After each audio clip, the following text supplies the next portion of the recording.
So, another closed beta of Marvel Tokon was recently announced. If I'm not mistaken, it was at State of Play. I actually didn't watch this time. I kind of forgot about it, but I think I got wrapped up in something else. But I figured if anything big came from it, I would catch wind of it. Now, right off the bat, if you're curious, no, I did not get into the previous beta.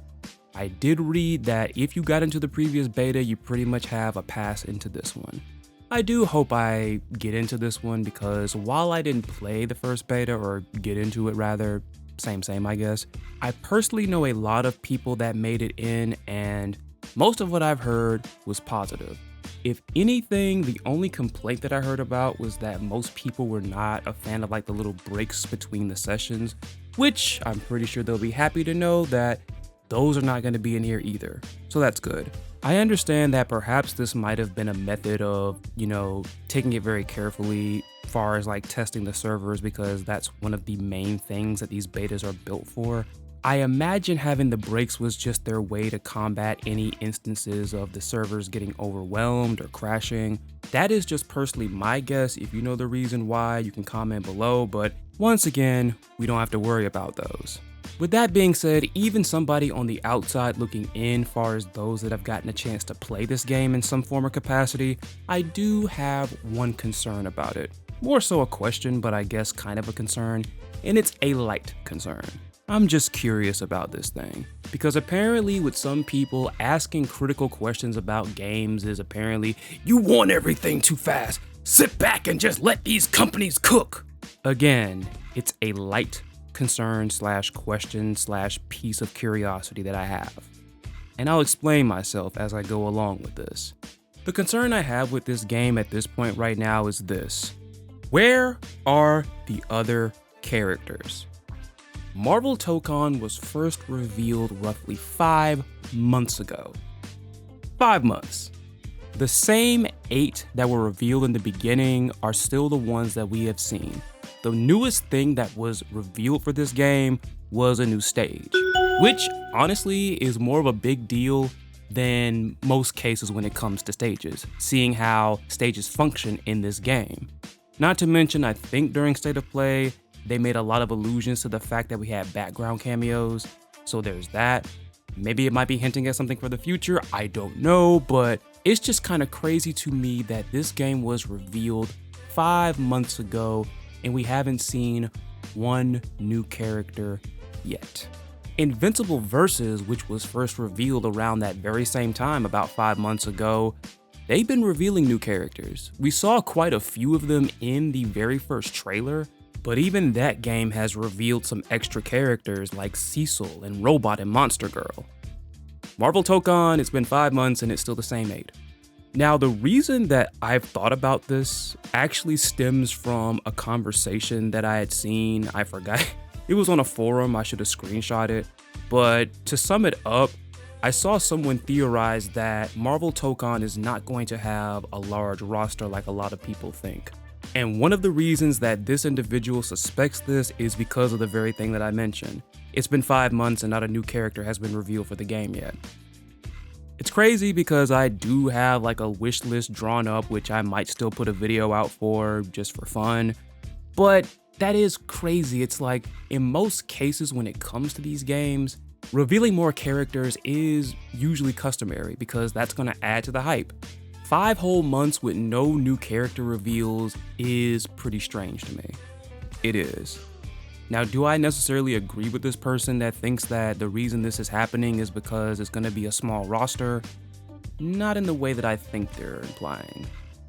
Because it's probably not the most solid piece of evidence, but let's look a little bit at the select screen. Now, this is obviously courtesy of the first beta because Spider-Man and Ghost Rider are not in here. But with that being said, just imagining how they might be implemented here, and if this is indeed what the select screen is going to look like, because of course, these things tend to change. Even as I'm imagining Ghost Rider and Spider-Man amongst this selection here, there is a lot of room. I'm just saying, like, I understand maybe this is kind of just me being speculative, but again, as you look at this, just think, these 6 characters, Ghost Rider and Spider-Man. I'm imagining, of course, the midsection here is going to be where the characters are. That is a lot of room. That is a lot of room. So I don't necessarily know about that particular idea. I would imagine that the starting roster is going to be at least sizable.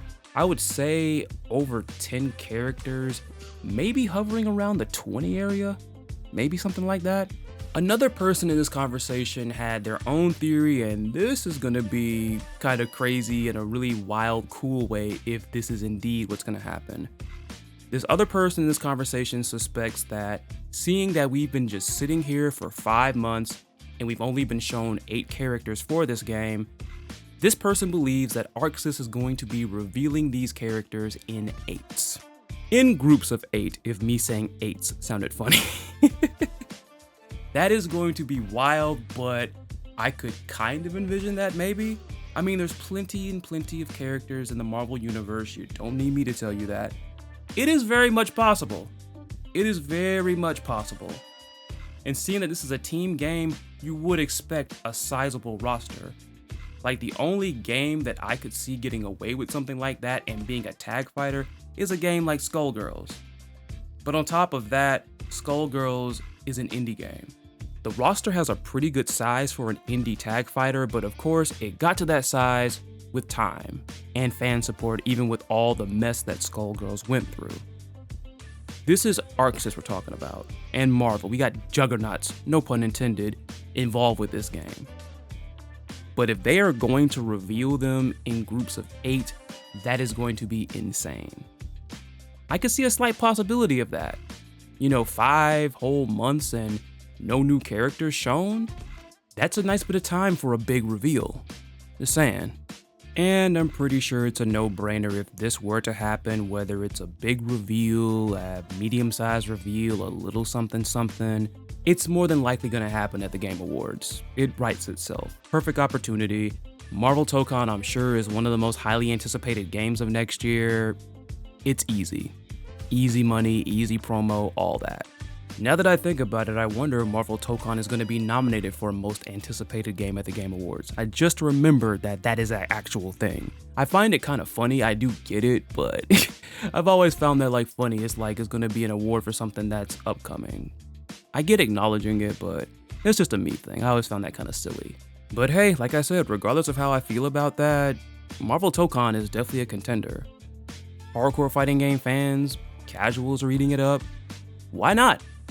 But yeah, that's really it for this one. That's my little concern / question when it comes to this. Again, I'm not saying this in a matter of thinking that it's going to doom this game or it's going to make it die or whatnot. Again, it's just a question. That's all it is, okay? One thing that really just kind of annoys me with talking about fighting games online, YouTube or whatever, is the fact that people just don't have any nuance. They really don't.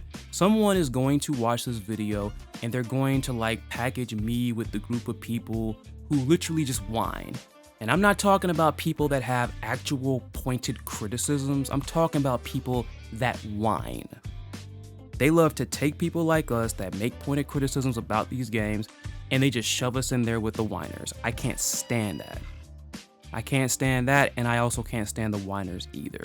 Because I've seen people literally get torn apart or hit with that stupid let them cook mess whenever somebody has an actual pointed criticism about a game. Healthy reminder that holding these companies accountable and making actual pointed criticisms is how we get better games. I would hope these companies know how to filter out actual critiques versus whiners, and if they don't know how, I suggest getting someone on the board that actually does.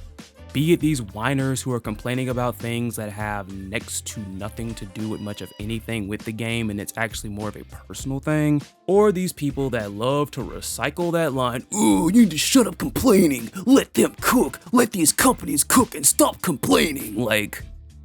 Both of these groups of people think that they're doing something for the betterment of these games and the community, when in reality they're doing the exact opposite, and I can't stand that.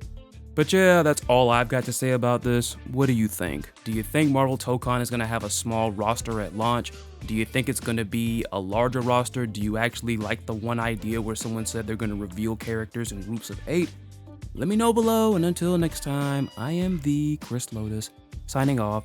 You all take care of yourselves, be safe out there, be cool to each other, and keep yourself hydrated. See ya.